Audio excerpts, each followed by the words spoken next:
반갑습니다. 지난 시간에 이어서 계시록 전장 사건 요약과 계시록 시작을 알리는 계시록 1장 9절부터 20절까지 계시록 사건과 시작과 7별의 비밀과 임금 금축대의 비밀을 저 지금부터 40년, 50년 오래전에 1966년 청계산 산하 막대기에서 일어났던 그 사건 현장을 무악산 봉수대에서 바라보면서 강의를 시작하고자 하오니 아버지 하나님 저에게 은혜를 베풀고 지혜 능력 다하여서 제 입술을 주장하여 주시옵소서. 말씀 받은 사람을 약속의 목사를 통하여서 이 말씀을 배웠사하니 저 또한 이 말씀 중간하게 하여 주시니 진심으로 감사를 드립니다. 아멘. 자, 그럼 지금부터 계시록 시작과 계시록 1장 9절에서 20절까지 말씀을 배워내서 읽어보도록 하겠습니다.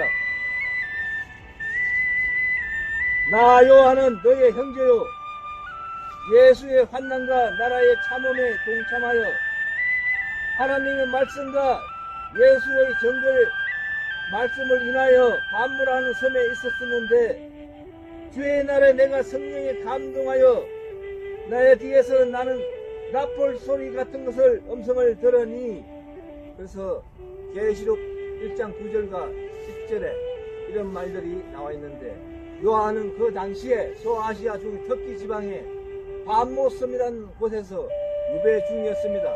어제 말씀드렸듯이 요한은 그 당시에 환상 중에 보았었는데 오늘날 이 실상이 이루어질 때는 저 청계산 과천에 있는 저 자리에서 실상으로 실제 일어났던 사건입니다.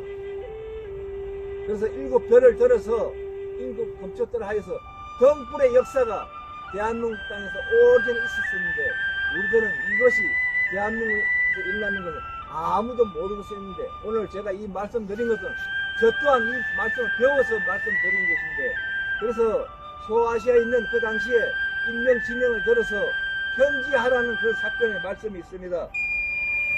가로되 너 보는 것을 책에 써서 에베소, 스무나, 버가모, 유아디라, 사대, 빌라델비아, 라오디에게 편지하라고 합니다. 그 당시에 교회에 있는, 그 당시 소아시아에 있는 교회가 지금 없어요. 그런데 실상으로 나타날 때는 일곱 별로 나타나서 계시 2, 3장에 편지한 사건을 두고 말하는 겁니다. 그래서 또 예수님이 성경책에 있는 것은 지금 읽어보는 이 말씀들이 또 나타나 있어요. 몸을 들이켜 나더러 말한 음성을 알아보려고 하여 돌이킬 때에 일곱 금초대를 보았답니다. 몸을 돌아보니까 일곱 금초대가 있대요. 촛대 사이에 인자 같은 이가 있는데 몸이 끌리는 옷을 입고 가슴에 금띠를 띠고, 그 당시에 예수님 제자들이 봤을 때는 그 성경책 때문에 지금 오늘날 그 모습이 틀린 거예요. 그래서 성경처럼 나타났다 그런 말을 하는 거예요. 머리와 털이 희기가 양털 같고 그 눈이 불꽃 같고 그 발이 풀무에 단련한 빛난 주석과 같고 그의 음성 많은 물소리 같은데 그의 오른손에 7별이 있고 좌우에 날선 검이 나오고 그 얼굴은 해가 힘있게 비치는 것 같답니다.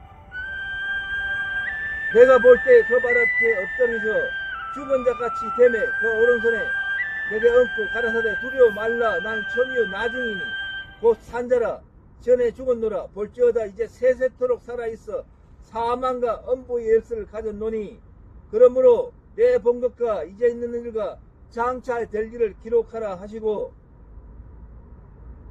내 본 것은 내 오른손에 7별의 비밀과 7금초대라 7별은 7교회의 사자요 7촛대는 7교회니라.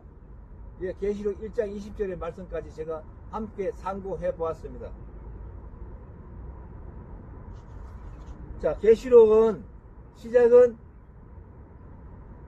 계시록 1절 9절에서 11절까지는 성령이 감동하여서 요한에 대해서 소개하고 있습니다.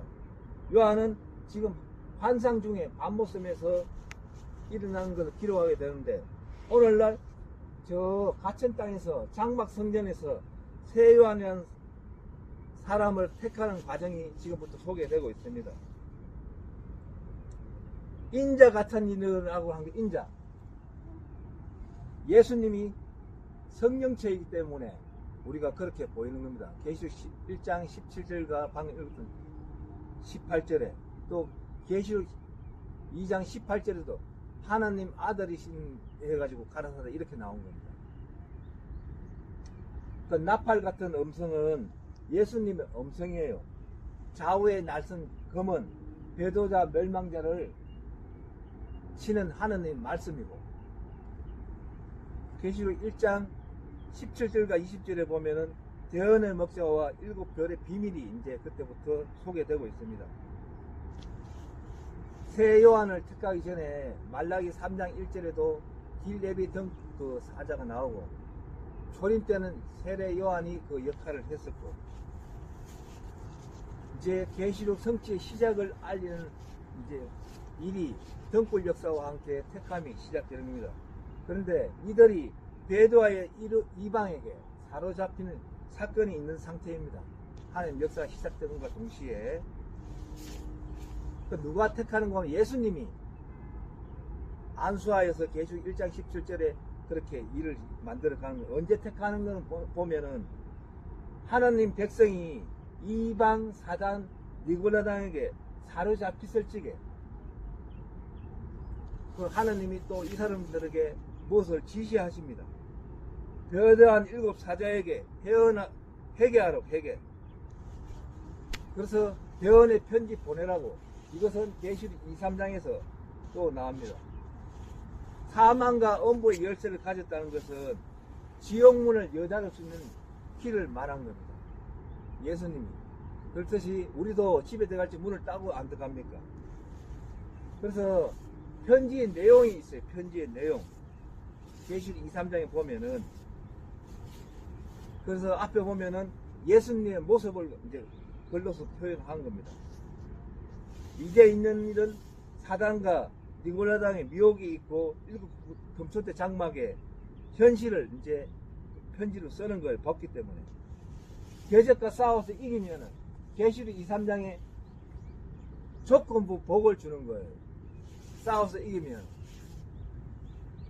그래서 7 금초대의 장막의 비밀이 배도의 비밀 7 사자의 장막에서 나타난 겁니다. 배도 멸망 구원이 이제 앞으로 전개되는데, 이게 어디서 일어났는가 하면은 제가 지금 좌측에 보고 있는 저 끝에 청계산이라고 있어요. 서울에 가천에. 그 당시에 오래전에 1966년에 거기에서 유재열, 유인구 그렇게 사람 7, 8명이서 시작되었던 역사예요. 하나님 역사가. 그래서 산에 올라가서 100일 동안 천사로부터 하느님부터 음성을 듣고 양육받게 됩니다. 손에 이거 혈관을 잘라서 하느님과 언약도 맺고 그렇게 했던 사람들이에요. 그렇게 해서 그들이 사단인 니골라당이 들어와서 그들을 이방의 음식을 먹게 해서 배도하게 해서 장막이 그렇게 역사가 하는 역사가 이루어지는 사건 장소가 청계산입니다. 그래서 이게 비밀이에요. 비밀. 우리 비밀은 알면 안 되지 않습니까? 그들도 7 금초대 장막에 있는 그들도 자기가 지금까지 자기가 누군지는 몰라요. 그 일을 했던 사람도 비밀이기 때문에 모릅니다. 그게 비밀이에요. 비밀.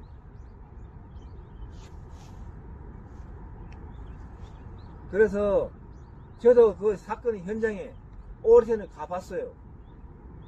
지금 이 장소처럼 여기도 산 위인데 그 장소도 청계산 산에 아주 깊은 골짜기예요. 그 당시에는 거기는 차도 올라갈 수 없는 거 아주 골짜기예요. 그런데 요만한 장소에서 그 사람들이 100일 동안 거기서 양육받았어요. 먹고 자고. 거기는 아무도 오면 안 되는 거예요. 그래서 어떤 사람 부인이 거기 밥을 해다 나누면 다리인 데서 그 다리를 넘지 말아 했어요. 그거 넘으면 안 되는 거예요. 그리고 거기까지 배달해주면 거기 밥을 가지고 올라서 밥을 먹고, 그렇게 양육받은 사람들이에요. 그래서 그 사람들이 거기서 성신으로부터 집중적으로 훈련을 받았어요.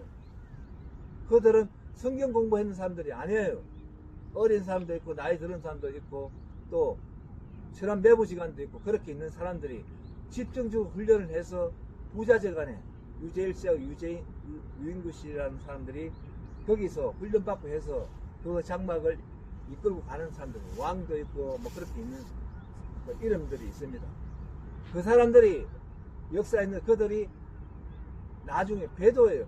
배도해서 거기서 한 사람 했는 사람이 오늘날에 이긴 자고 새 요한이고 대언의 영이고 이 성경을 이루어가는 사람입니다. 이게 비밀이 비밀. 오늘 말씀 중에 우리가 듣는 귀 깨닫는 마음 허락하게 해서 진심으로 감사를 드리고 저 또한 또 저도 하는 말씀 전하게 돼서 굉장히 기쁩니다. 감사합니다.